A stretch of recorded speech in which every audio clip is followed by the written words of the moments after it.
Okay,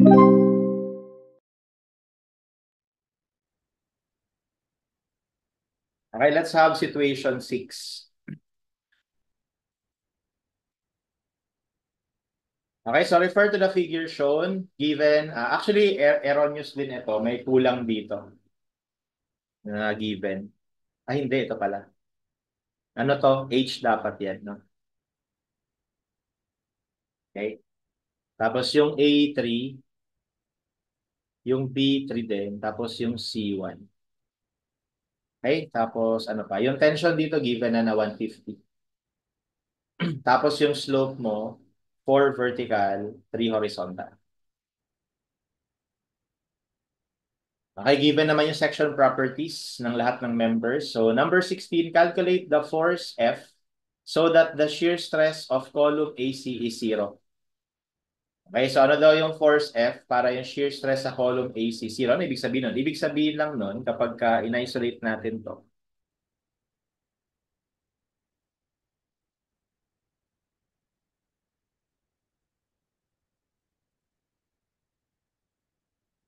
kailangan, ano, no? Di ba yun, dito yung force. Tapos given yung beta, 60 degrees. For number 16 ito, ha? Tapos given naman yung tension na 150. Tapos merong ditong force na given din for number 16, which is 80. Okay? Tapos yung mga measurements given naman lahat. Ibig sabihin nun, di ba, dito sa point na to, pwede mong i-ano yan eh. Pwede mong i-assume na itong support na to is fixed. No? Fixed yan. So, ibig sabihin, meron ka ditong ine-expect na horizontal reaction, CX. Meron ka ine-expect na vertical reaction, CY, tsaka moment reaction, MC. Okay? Pero ang goal natin, maging zero yung shear dun sa AC. So, ibig sabihin, kailangan, wala yung ano, wala to. Di ba? Ito naman yung magiging CX. Ito yung magiging CY. Ito yung magiging moment. Pag tin-transfer natin sa kabila. No? So, kailangan, para walang shear, dapat zero to. So, dapat zero to. Okay? So, ibig sabihin, dun sa taas, no? Sa top part, ito yung top, no? Ano bang maganda? Top, no? To bottom. Yung top segment, no? Pag nag-summation tayo ng forces horizontal dun sa top segment, kailangan zero yung CX. Okay? So, sa at top segment, if you take summation of forces x is equal to zero, yung CX mo dapat mag-zero para walang shear dun sa column AC. So, we have ano yun? So, yung horizontal component ng 150 ay negative 150 times, so di ba ito 345 lang yan. So, horizontal is 3 over 5. Tapos, to the right yung F na cosine 60. Okay? And then, yun lang, di ba? Yun lang, no? So, therefore, makakompute na natin yung F.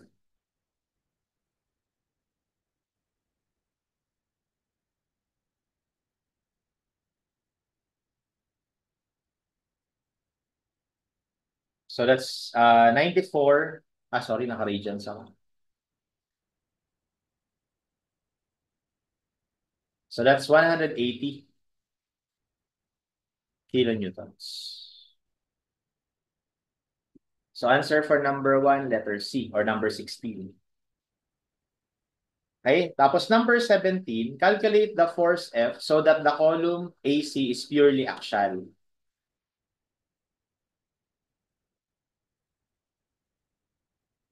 Again, ito yung top. Ito yung point C. May tension dito na 150 na ang slope ay 4 vertical, 3 horizontal. Okay, tapos again, ang goal natin maging purely axial. Ano ibig sabihin nun? Ibig sabihin, ganun ulit, merong reaction dito na CX, CY, tsaka moment. So, pag din-transfer natin dito, ito yung CY, ito yung CX, tapos ito yung moment. Okay, magbabaliktad kasi diba action-reaction principle, no? Tapos meron ditong force na unknown. Tapos actually sa problem number 70, unknown din ito. Hindi niya naman binanggit ko ano. Tapos meron ditong force P. Okay? Again, dito yung force P natin sa number 17 is i-adapt lang natin actually yung force P dun sa previous problem. Okay? Yung 80. Okay? Tapos lagyan natin ng mga sukat.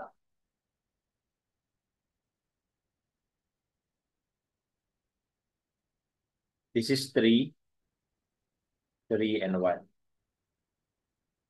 Okay? So sa number 17, ang gusto niyang mangyari, pure action. Pag sinabi mong pure axial, yung CY may value, no? Kasi axial eh, di ba? Gusto mo axial. Kapag tinignan mo yung AC, no? So, paano ba magiging hindi yan pure axial? Kapag meron ka horizontal force, hindi ba pag meron ka horizontal force na CX, magkakaroon ka ng moment. So, dapat mag-zero yan. Ano pa? Yung moment din natin na MC, kailangan mag-zero din. Kasi kung may moment yan, magiging combined axial and bending yun.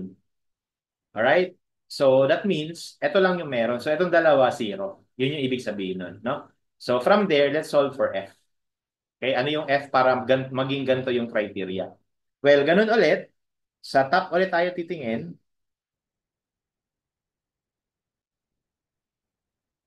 Okay, so sa top na member, at top segment,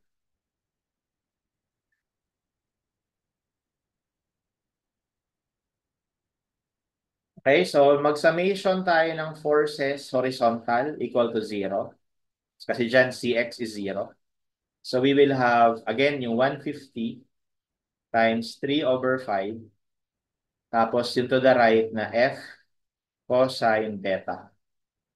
And wala nang iba, equal to 0. So dito solve ko yung F cosine beta. So pag kinumpute mo to, ilan to? 90, no? Ayan. Tama ba? 90. Check ko lang ha. 150 times 3 over 5. 90. Okay? And then, ganun ulit, sa top segment pa rin,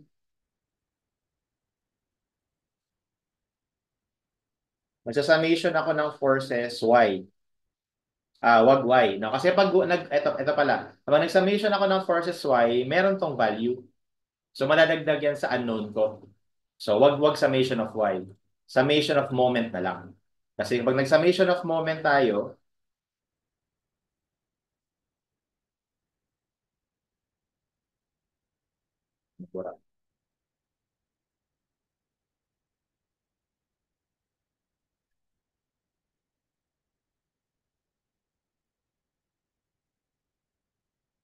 okay, pag nag-summation of moment tayo, alam na natin na yung moment dun sa C, zero eh. Di ba?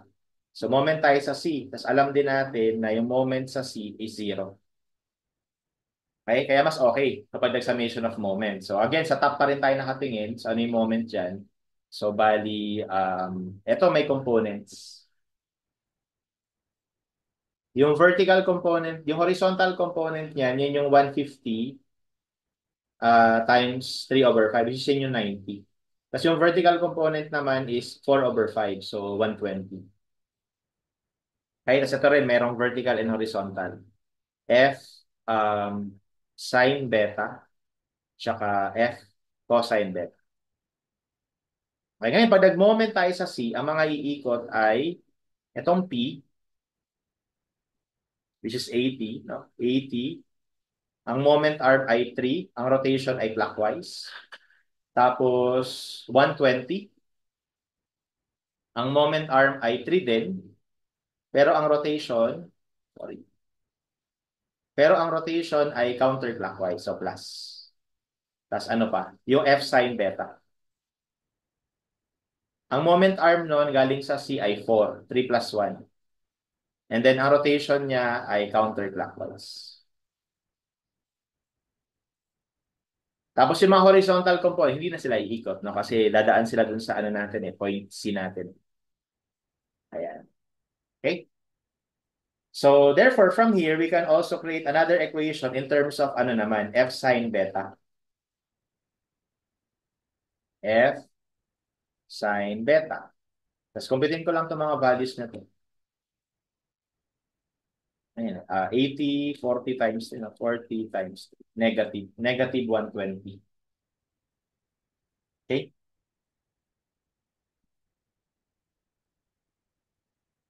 Ay, hindi.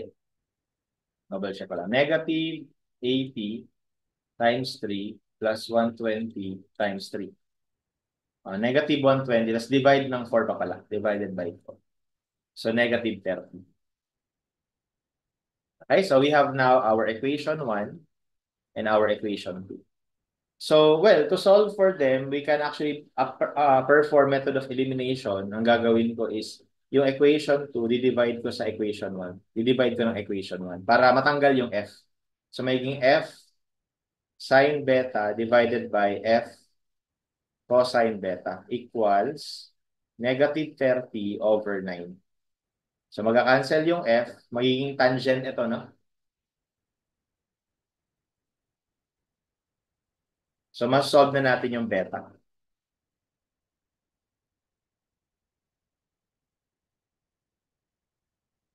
So, arc tangent ng negative 3 over 9 or 30 over 9. So, negative 18.43 degrees. So, yung negative na yan, ibig sabihin lang ganito. No, ibig sabihin lang, doon sa original figure, kailangan pala yung force mo dito naka-apply. Na ibig sabihin yung beta mo will be measured clockwise instead of counterclockwise from the horizontal. Yun lang yun, no? Pero doesn't matter. Ang goal natin is ma-solve yung F. So to solve for F, gumamit ka lang kahit alin dyan. Pwede equation 1, pwede equation 2. So equation 1 yung gagamitin, edi yung F natin is 90 divided by cosine ng answer, which is 94.87.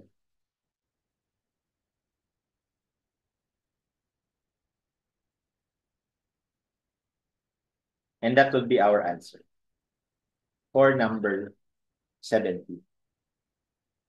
Letter A, 95. Okay? And then last, number 18, calculate the maximum compressive stress in column AC given that beta is equal to 0 and F is equal to 80 and P is equal to 120. So number 18, pinapahanap yung maximum compressive stress sa AC.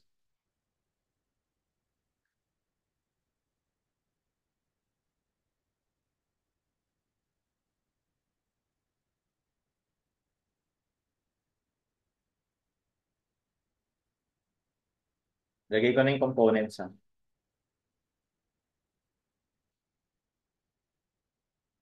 Tapos yung F, horizontal na. Kasi yung beta 0 eh, no? 80 yung F, yung P 120.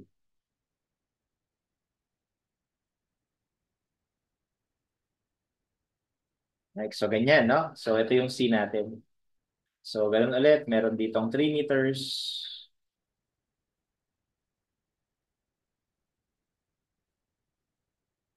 So ay 2 meters. I mean 1 meter. Tapos sa C, meron na lang ditong reaction, CY, CX, at saka moment.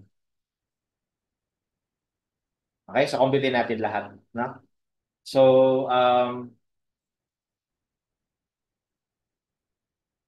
let's start summing up forces. Summation of forces along X is equal to 0. We will have negative 90, tapos plus CX, tapos plus 80. So therefore, CX would be 10, no? Okay? And then let's also take summation of forces Y is equal to 0 para makuha naman yung CY. That would give me negative 120 plus CY tapos negative 120. So therefore, CY natin is 240 kilonewtons.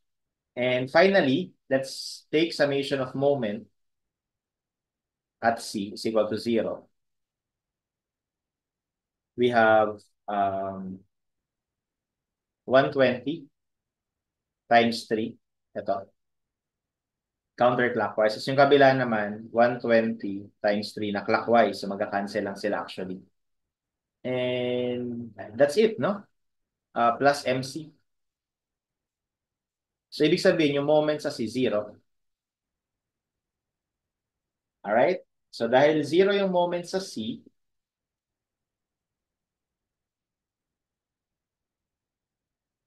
um, ang mga forces lang natin is yung CX, yung CY, tsaka yung, ayun lang, no? CX tsaka CY. So ngayon, pag lumipat na tayo dun sa um, column,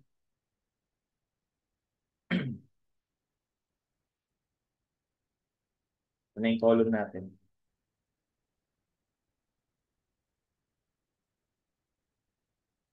Okay, so ang matatransmit na forces ay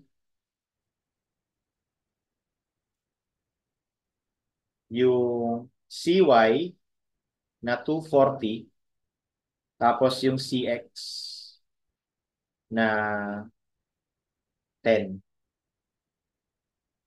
Baliktad pala dapat.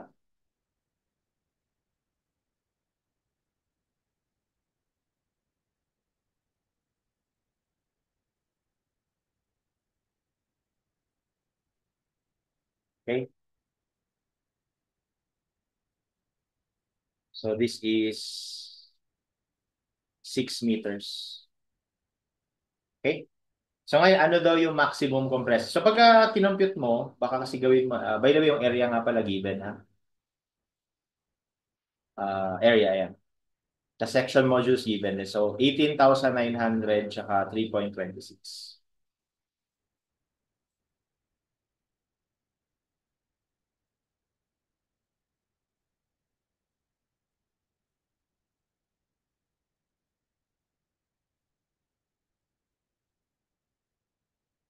Okay? So baka kasi ang gawin nyo lang, compressive stress ay ano, 240 divided by yung ano, 18,900, which is ayan. Okay, so baka kasi yan lang yung gawin nyo, no? Which is wrong, mali yan. No? At saka ano pa, nasa choices yan, no? Ayun, no? May 13 sa choices. So mali yun, no? So ang tama would be, take note, meron pang horizontal force. So ibig sabihin yung horizontal force na yun, magge-generate pa yan ng bending moment, no? So magkakaroon pa tayo dito ng moment reaction. Bali, meron tayong reaction upward, which is 240 din, di ba? Tapos yung moment reaction, may ganito pa tayo, no? So ito ay 10. No? So yung moment reaction mo is 10 times 6, which is 60. So ibig sabihin, combine axial and bending ito. No? Kumbaga yung cross-section natin, ano to eh, wide flange. Yung cross-section natin, nakaganito siya.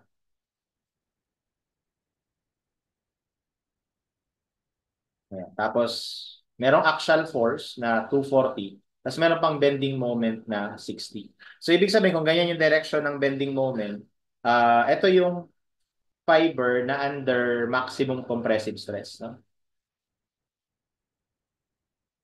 Bakit? Kasi naka-compression to based sa ano, based sa direction.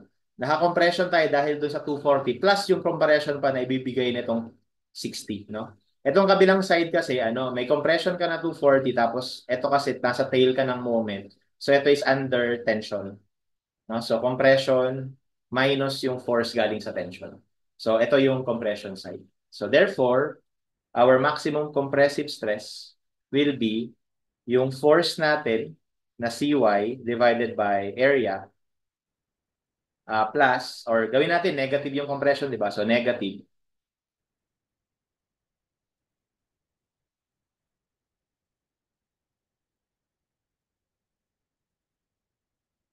Okay, so negative MC over I. Kaya lang ang binigay kasi ano yung S. So pwede na yung M over S. Okay? And that is CY 240. Gawin natin Newton over area minus moment. Gawin natin Newton millimeter, SX.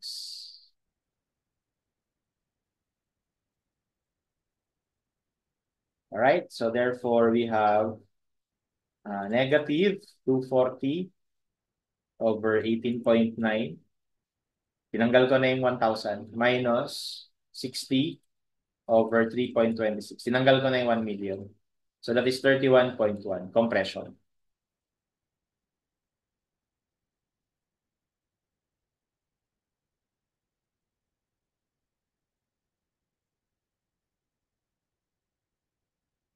So our answer would be letter B. Okay?